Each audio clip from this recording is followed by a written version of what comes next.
Good evening, and welcome to the Shadow Trader Video Weekly for Sunday, November 18th, 2012. The 61.8% fib level in the S&Ps continues to be in focus.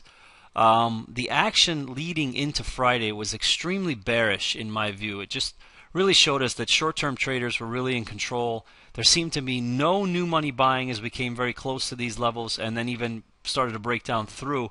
Mind you, the only reason we rallied on Friday is we had a very big news-driven move here. A lot of short covering off of the fiscal cliff discussions, which happened right in here at 11:30 in the morning on Friday. This is what's known as a spike move. I don't really trust this move so much because this is essentially not the way that new money buying should happen. When you see a spike move like that, it's a lot of short covering, which is essentially old business. And before that, the market was just responsive traders were just selling every rally constantly. So even though we did have a big turnaround in the market on Friday, it just doesn't feel to me like there's any big new money buying coming in here respecting the 61.8 fib. Especially given the fact that if we look at a lot of the other majors, such as let me see, CompQ, NASDAQ Composite, right? That 61.8 fib level was really obliterated a while ago. I mean, if you take it from the same levels here, from low to high, right? Notice that it wasn't respected at all. A lot of the other markets have driven right through. So to me, this is relatively bearish. What's going to set the tone for this week is the fact that if we do hold this level, it's going to be a question of how high we bounce and how strong we start to move off of it. If we see more action like we saw here, close to the 50% fib, or like we saw here after we broke down towards the 38.2, I would say that's bearish, and then over time the market wants to go lower in December if we don't see a serious bounce now. If it's going to happen, basically, it should be happening right now. Quick update on a couple of trades I've been talking about. Gold is one of them. There's the inverted head and shoulders pattern, which is formed here. I have a small starter position from right around this level here when I saw the trend line starting to break of the downtrend. It turned out to be a false break. You can see here that the shadow is going just a little bit above, and I'll make this a little bit bigger. Shadow is going just a little bit above. I was a buyer of a very small position there. And my goal is to add on any break of this trend line again for this inverted head and shoulders to follow through to the upside. I have a pretty hard stop on it here in that I don't want this low to be taken out, which is this pullback low here. I may even actually move it a little bit lower here to the left shoulder, because technically the left shoulder could be support here and the pattern could be more or less intact. So yeah, I'm probably going to move my stop to below here. I would be looking to add again only if we break trend to the upside on gold.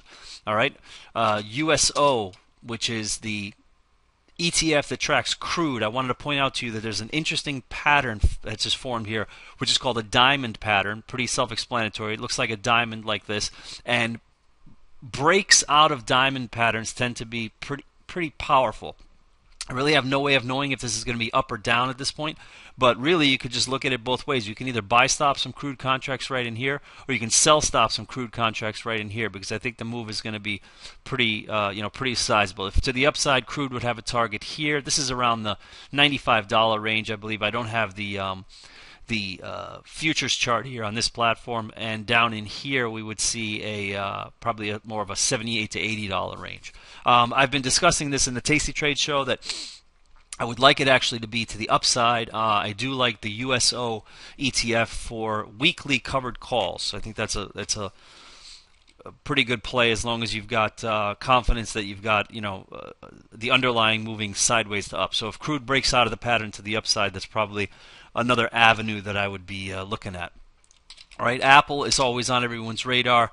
Getting a lot of emails about Apple. The key area here is the 522 support area, which I will take these off. For some reason, this charting package here calls it 526 in here, and I don't understand that. It's actually 522.18.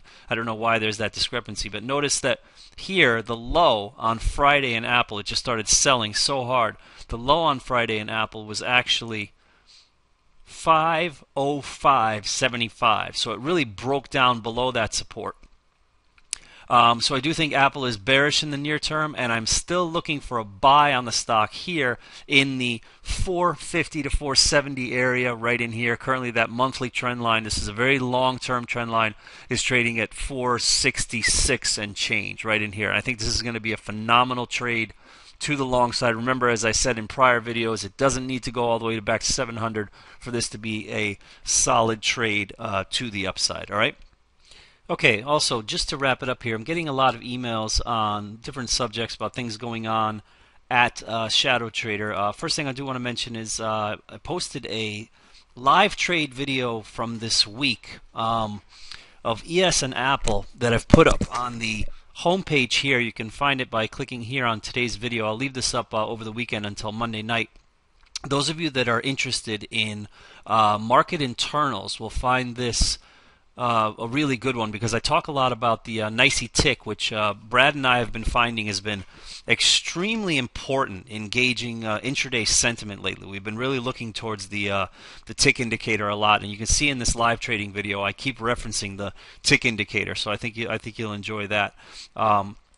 Also, the YouTube channel is here. You can do a search here for live trading videos. Unfortunately, they're not organized in any fashion, but if you just type in like live trading here into the YouTube channel, that way you'll be able to search just our channel, which is called Shadow Trader 01.